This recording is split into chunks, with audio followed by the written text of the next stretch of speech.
Hello fellow enjoyers of the AFL, it's Matsa here with a different type of video. So it's going to be a North Melbourne big board. So as you guys probably already know, I'm a North Melbourne supporter, and this is what I'm hoping we do in the draft, and this is how I'm hoping we prioritise the players that we draft. And without further ado, we're going to start it off with Finn OSullivan. Now, good thing with Finn OSullivan, or good thing by the reports, and I'll show a little bit of highlights in the background just so I don't know. Hopefully, footy stuff allows me to put this up here. I don't know. Shout out to him. He's the GOAT when it comes to the drafty highlights. But anyway, yeah, the good thing with Finn OSullivan is that this is where we've been. This is where he's been mocked. So he's been mocked to North Melbourne at pick 2. Hopefully it stays that way. That's kind of what I want. And the thing I like about Finn OSullivan is the fact that he's got that athleticism, he's got that overhead marking, he's got that evasion. His ball use is actually very good as well. So I like the way he'll sort of fashion a kick into the 50 when it doesn't really, when he's sort of running away from the play, he'll sort of fashion his foot to sort of kick it into the 50 and hit a target. Yeah, you can just see that he's got that class written all over him. He's got that athleticism. And I think we do have a little bit of that at North. We do have some game breakers. We have LDU, we have Wardlaw, but someone who's a bit more outside and has a bit more versatility, that'd be pretty nice. So anyway, he's the guy who I hope is high up on, our actual, big board. So now number 2 in my big board, I'm going to close that, is Jagger Smith. Now, Jagger Smith, you might think, oh, we've already got a few players like this. We've got, the inside mid. But I think when you look at the way Jagger Smith goes about his footy and you look at how quick he is and his ball use and all of that sort of stuff, I feel like you can't have enough of that on a team, to be honest with you. A few people have said, oh, we've already got Sheasel who can kind of be that, a bit of zip and a bit of class, and Colby McKercher, again, zip and class. But I feel like, you just can't have enough of that. You look at the way he evades as well, and he puts a bit more muscle, maybe he can, start doing some fend-offs and this and that. So, so look at this little kick that he's done there. So he's got that class to play around the ground as well, I think. He just plays in the guts just because he's the best one out there, you know what I mean? And he has to play in the guts because, teams want to win games of footy. So Jagger Smith goes number 2. As you can see by my first 2 picks here, I'm not really subscribed to the idea that North at pick 2, if we maintain pick 2, we need to get a key position player. I think you get the best available. The best available is a midfielder. You go get the midfielder. And it's not as though I know we're stacked a little bit in the midfield, but you go to the 3rd, 4th, 5th, 6th midfielder, and we're starting to get guys like Tom Powell, Will Phillips. And I'm at the point with those type of guys where it's like, I don't mind if they play another position, or if we just trade them, or, let go of them at some point, to be honest with you. So I don't mind us getting another midfielder. Anyway, I digress. The next player, number 3, is another midfielder, Sid Draper. Now, with Sid Draper, I think some North fans might think another South Australian kid. We know how that went last time. But the difference between now and when we drafted Horn Francis, right, is this club has, obviously we have a better coach now. I hope he's a better coach. I hope he will prove to be a better coach in the future than Noble at the time, in Alistair Clarkson. We have already a good nucleus of young players and young talent. So this kid gets to come into a team who's already, got heaps of young guys who have the ability. And as we can see from some of the highlights here, he has burst. He's got decent kicking as well, and a bit of evasion as well. So I think those type of dudes, again, you can't really have enough of, to be honest with you. And pair this guy up in the middle, pinch hit in the middle with Wardlaw, LDU, Shees, Luke Parker next year. It's, I think it'd be a great pickup for us. And as you can see by a lot of the running that he does, obviously he progresses the ball forward nicely as a player. So anyway, Draper, is at number 4. Sorry, at number 3. And moving on to number 4, we've got Harvey Langford. Now, the first 3 midfielders that I had here were very much in the form of evasive, bursty type mids. And now we've kind of got, we've got Harvey Langford, who is a little bit different. He's got a bit more size about him, 191 centimeter, or 190 centimeter around that point. But he has marking as a bit of a strength. So those type of midfielders, I don't know if they're as important, but I still value them. A guy like a Josh Dunkley type, who is a bigger guy, you can have him slightly forward of centre, and then you can use him as a kicking target, and obviously also have him in the midfield as well. Also, he's got good. He's got a booming kick as well, Harvey Langford. So, yeah, he'd be another great pick, and another midfielder I'll take ahead of the key positions at this point. So, we'll move on to number 5. Next one is Lawless. Similar to Harvey Langford in that he's a bit of a bigger mid, someone who can mark the ball. This guy's a bit more forward craft as well, so that makes him interesting too. Yeah, to be honest with you, I feel like for him and Harvey Langford, I could kind of go either way on either, whichever one you want to put first there. Doesn't really bother me. I just think that this type of midfielder, whilst cool, not as important as, I don't know, something about the first 3 of OSullivan, Jagger, and Sid, something about them, I like the way they go about it. And it's the smaller players who really impact the game these days, look at players like Sheasel, look at guys like Nick Dacos, look at guys like Ashcroft, winning the Norm Smith, Lockie Neal, those type of dudes. I feel like those guys are very important in winning games these days. But not to take anything away from someone like Lawler, who has that game-breaking ability. He's probably not quite as... he's not as much of a sure thing, I feel like, as the guys above him. I think he's got a bit more...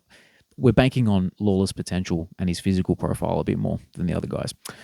Anyway, we'll move on to the next pick. Now, here's where we get into the key positions. And the first key position is Tyroo, who everyone seems to think is going to come to North Melbourne. Melbourne, that we're going to take him at 2. We're going to trade down and take him later.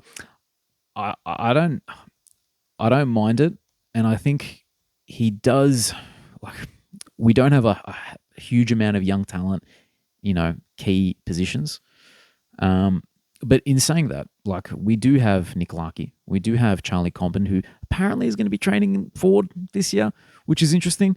We have Will Dawson, who's a 200 centimeter kid who looked very comfortable already when he played. The few games that he did play, he looked comfortable, but he was, still a lighter frame, so couldn't really couldn't impose his will on games, which I think he will impose his will on games like he will do in the future. Too many puns there. Yeah, there's Finbar Maley, who, he could be anything as well. There's Taylor Goad, so there's another young, taller player.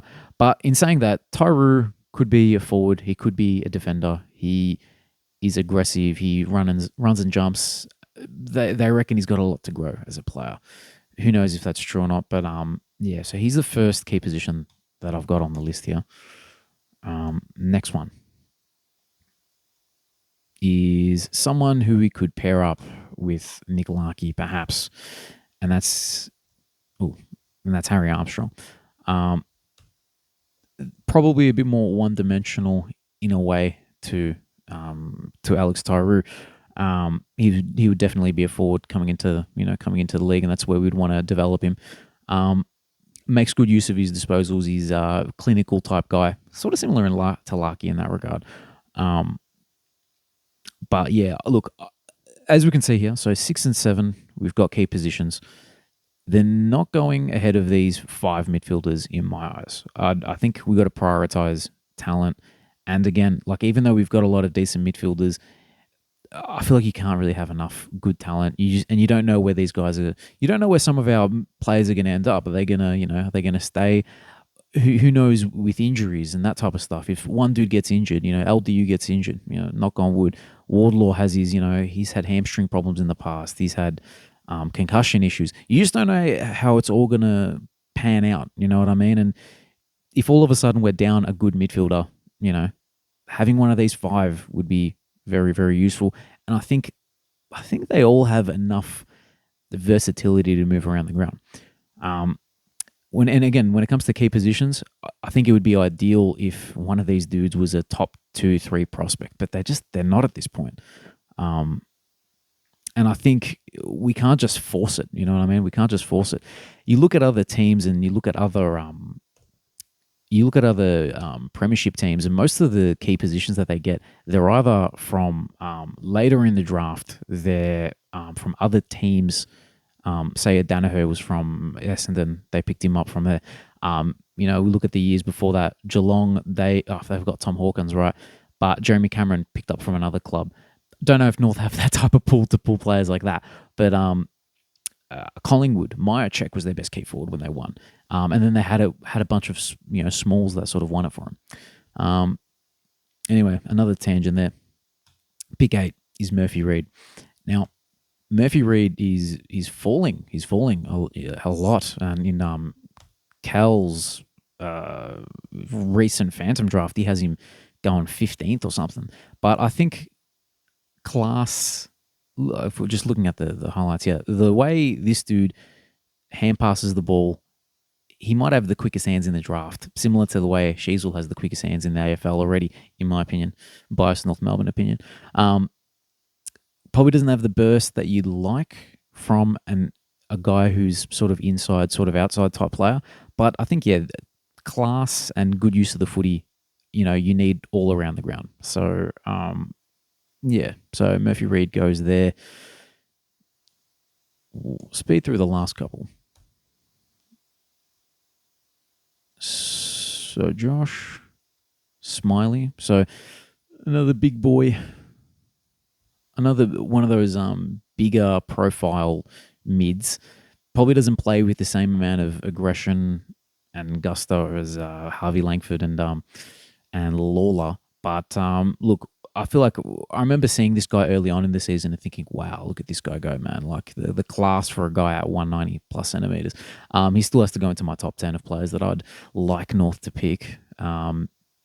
It's I feel like my hope is that, say we end up with a pick 2, we pick up like a Finn O'Sullivan or a Jagger at a 2, and then all of a sudden maybe one of these later guys we can pick up if we can trade into one of Richmond's pick 10 or 11, or maybe even St Kilda's later pick out of their second pick from their top 10, and we pick up one of these guys. That'd be pretty nice. The hope would be if we pick up one midfielder, then maybe you'd want to have the other one be one of these two, a key position, but who knows. Anyway, Smiley's in there. And the last pick is Toby Travaglia. Now, Travaglia. So with Toby Travaglia, he is an aggressive halfback, plays tough.